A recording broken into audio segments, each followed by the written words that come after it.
G'day guys, how's it going? And welcome to our very first world tour. It's taken me ages to get this done, but I thought it was about time that we are well and truly past 500 hours, and I wanted to do one for 500 hours. So here's the 620 plus hours hardcore world tour. To give you a little bit of a background, we started this world here around about a year ago, and we are almost up to 2,800 in-game days. With, like I said, over 620 hours played. So if you have a look at statistics, 26 days in total, 26.01. You can't forget the 01. So around about 620 hours, give or take a little bit. For those that are new here, this world is based off of a D&D universe of my own creating, one that we used to play in around about a year and a half ago. And majority of the area does have lore, so each little build that we're doing has got a story behind it and how each build interacts with each other. We've also got plenty of builds in the Nether, which we've got a Nether room down there, and we've got one build planned for the end as well. Alright guys, and with that, let's jump straight into the world tour, starting off with the spawn area and the little kingdom that we built called Sorrenti. So the first build, like I said, is called Sorrenti, and right here is our spawn area. This was the key spawn chunks, I suppose you'd say. And the first big build that we did was the castle. So this castle is the home to the royal family of this world, and it's not as big as I wanted it to be initially, but I was still starting out, still getting used to being a content creator as well, and this is what we came up with, and I'm actually pretty happy with it. The key parts of this build, I'd say anyway, is the castle itself, the Nether room, the Nether portal room, which came out really cool. It's got like a little bit of a dragon skull in there, a little bit of lore behind that, but that will be in the lore video. That will be coming out soon, hopefully. In the middle here, we do have the throne room. These are all aesthetic. They have no purpose apart from helping tell the tale. And over the back here, we also have the library. Now, eventually the idea for this is to put a whole bunch of book and quills into the lecterns that sort of have the lore about this world in them. So hopefully I'll get to that someday. We'll see how we go. Next up, as we come outside through the throne room, we come out to a nice little garden. To the left, we've got a little barracks as well, and the start of a graveyard that I never ended up finishing. It was, I didn't know how to build a graveyard. We'll come back to that project another day as well. And then we come down to the actual city itself. Over the back, we've got the farming area. We've got some stables, and then the main part of the city. We'll come back to over here in a little bit, because we do have a villager trading hall underneath there. But this is it. This is the city. So there's a lot of different guilds and a lot of different shops and houses amongst here. We've got the tavern up the back, the blacksmith. Initially, the idea for this was to have the villagers sort of roaming so that it looked like a live city.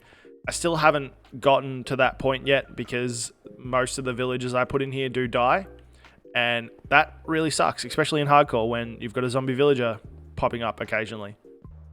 One of my favorite features of this area is the terraformed waterfall that we did over there and that sort of terraformed mountain. It was my first real shot at doing terraforming, and I think it came out really nice. We put a lot of texture into it, and we still need to go back and do some moss and some vines and stuff along there, but it came out looking really good. I'm really happy with it. As we move through the city, there's plenty to see. I tried to add as much detail as I possibly could to little things like storage areas, as well as a guard post. There's a butcher up the back, and a little church over that side. And then on the outskirts of the town itself is the slums. So with this, what we did was there was an old village over that way. An old village, like a generated village. So I literally just picked up the blocks, took the designs and replaced it over here.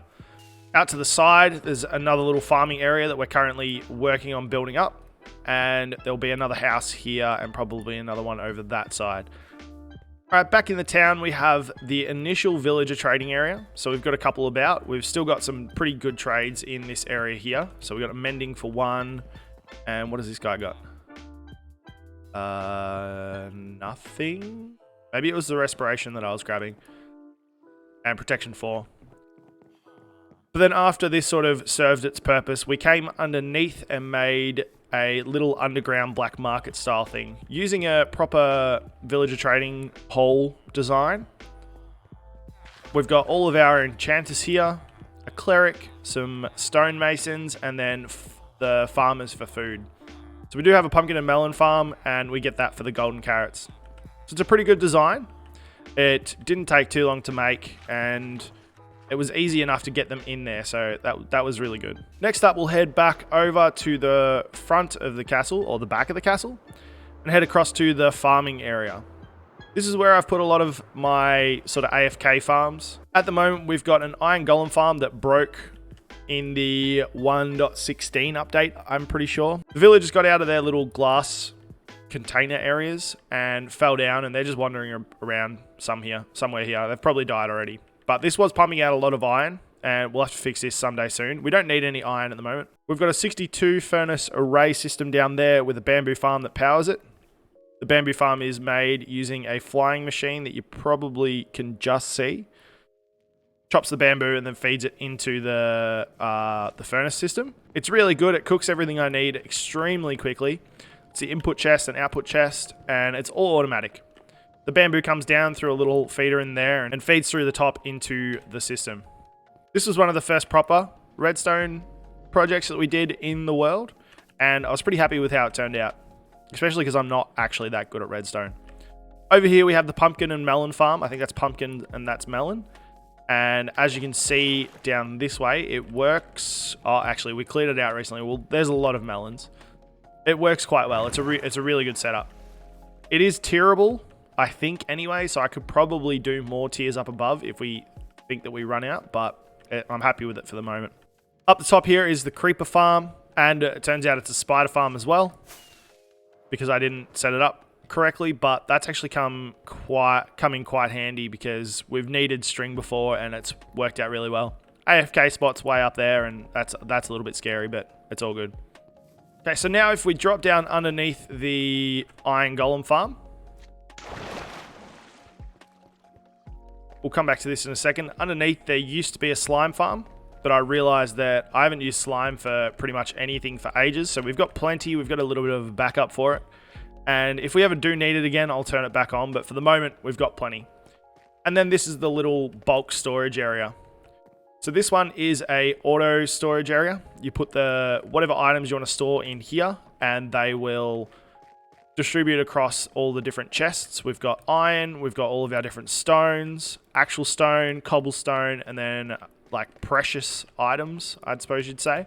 This was built just as 1.16 came out. So the basalt was a key feature that I really wanted to use, and we're just starting to get into using blackstone as well.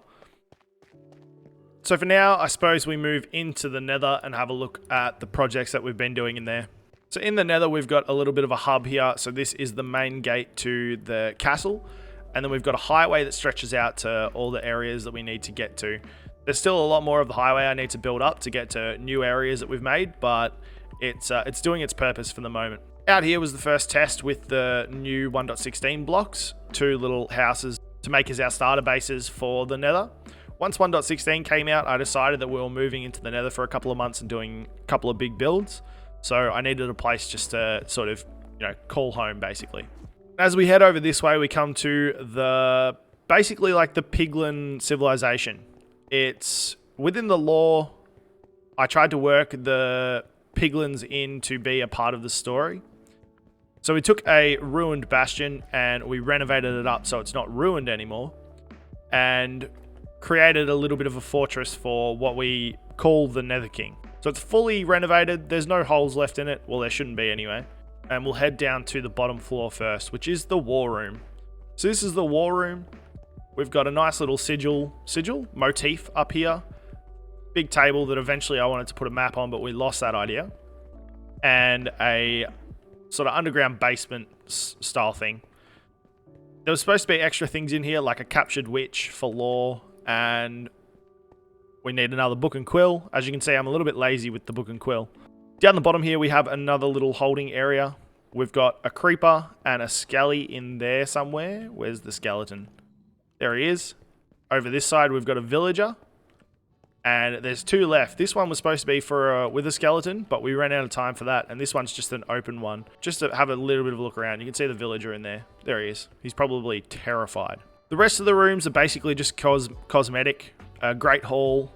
There is the kitchen. Down below there is also the barracks, like the living quarters, and just a little bit of a chill out area.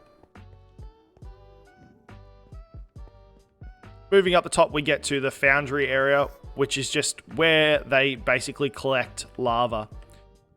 There was going to be a large funnel system that takes it down to the forge area, but I decided against it because it would have been a big project and would have been behind something, so it wouldn't have added to the build that much.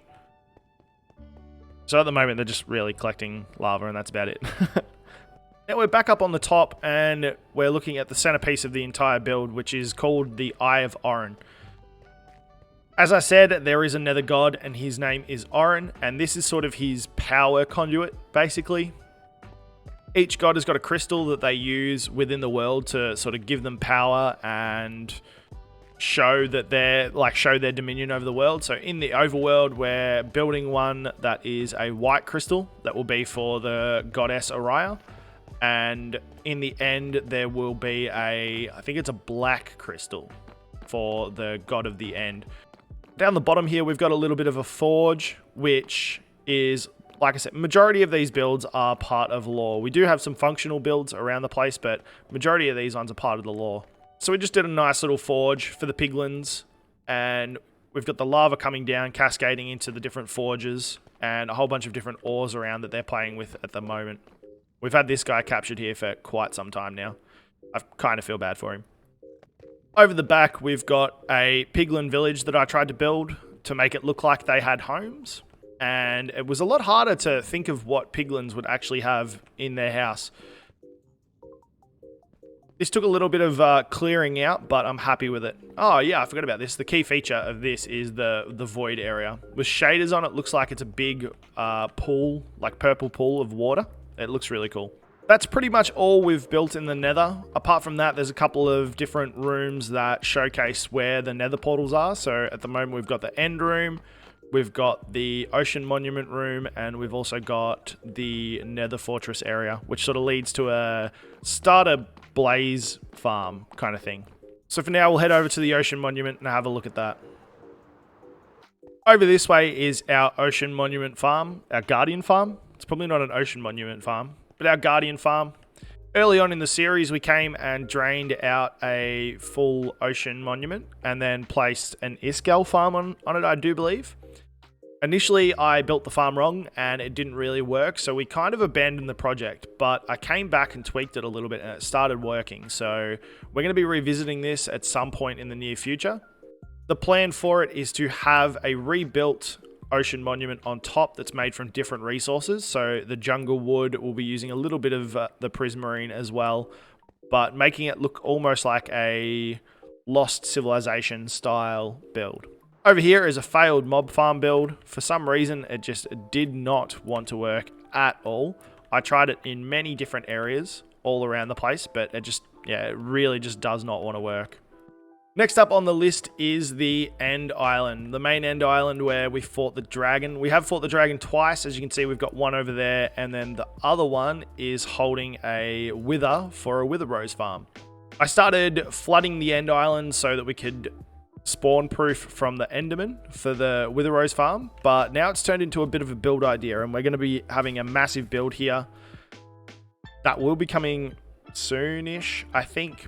But for the moment, we're just going to leave the water in and work with what we've got. Not much has happened here. The only other thing I do have is the Enderman farm down the bottom. Sorry for the wither explosions. Super simple farm that is absolutely amazing by way of experience. I use this for absolutely everything, to repair all my stuff, to do all my enchanting, everything. It is fantastic.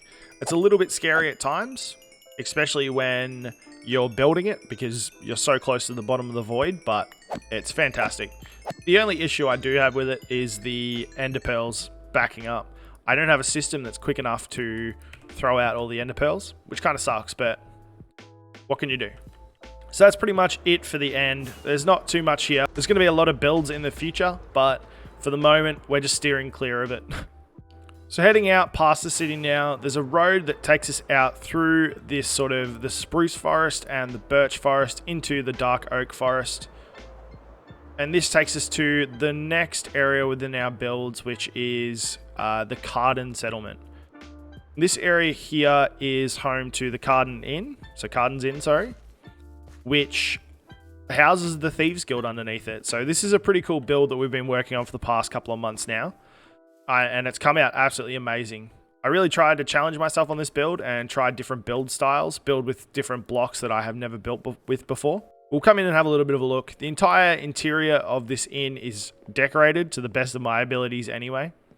We've got the reception area there.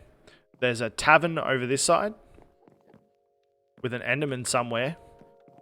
And then this is the main lodging area. So each room has got its own sort of build style. And then up the top, we have like a main room for special guests. We'll come and have a look at the settlement itself and then head down to the Thieves Guild and have a proper look at that. Over the side here, we've got 4 houses, which would be for the main families that run this area. There's a little bit of farmland. I hope to put a couple of more animals in and do the same thing as what we were trying to do at Sorrenti and maybe release some villages around this area. This is the house that we've been using as a base for the moment while we're building here, instead of going back and forth from the castle. And the interiors of these ones aren't done, but I plan to do them at some point. Basically, all we've got is a small storage system over here. As for the Thieves Guild, in the world, in the D&D universe, it is basically an underground system of caves and tunnels that the Thieves Guild sort of use to build up their base. So in the center here, we have the main hall with a couple of guardians in here that we took from the Guardian farm. It was quite a mission to get them across here. We had to pass them through the Nether. It was crazy. I lost one, and yeah, it was not the best. We've got our map of the region over here, which hopefully will expand with time. This alone was quite a big project because all of these are actually barrels, and I wanted to have this texture that is the bottom of the barrel block as the flooring, and I think it's 100% worth it because it's come out looking really nice. If we head down this way, this is the Hall of the Unseen, which is basically the members of the Thieves Guild itself. You can use channel point redemptions within Twitch to get yourself a set of armor within the world, and there is also some write-ups and lore about the character that you would like to be playing. Over the back, we do have someone that has redeemed a netherite armor set, and we just need to figure out what they want for their weapon. So we've got a few in here already. We've got 1, 2, 3, 4, 5, 6, 7.